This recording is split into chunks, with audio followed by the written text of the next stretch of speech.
Hello everyone. Have you ever noticed the amount of time your website takes to load on a web browser? If you have not focused on this aspect of your website, you might be losing on a large number of visitors.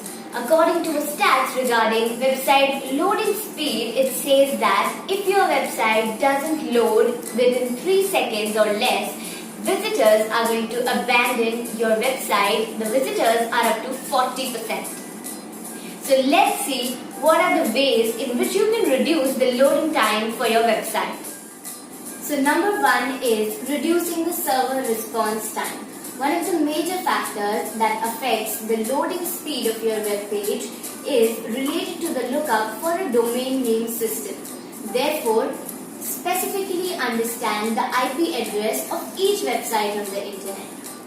Additionally, a lookup will also occur if you have a social media button on your website, as a result of which the loading speed will slow down further. Use the DNS speed test tool to check how fast this interaction takes place on your website.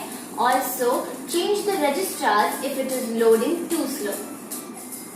Next up is enabling caching.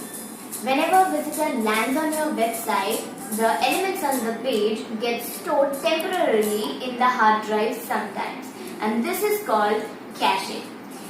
When the user clicks on another page instead of sending another HTTP request to the server, this data gets stored, and this stored data is then utilized, which speeds up the process. Next is combining and minifying your files. Another great option to increase the speed of your web page loading time is by combining and minifying your files. For example, if you have 2 CSS files and 5 JavaScript files, then combine the similar files so you will have 2 HTTP requests.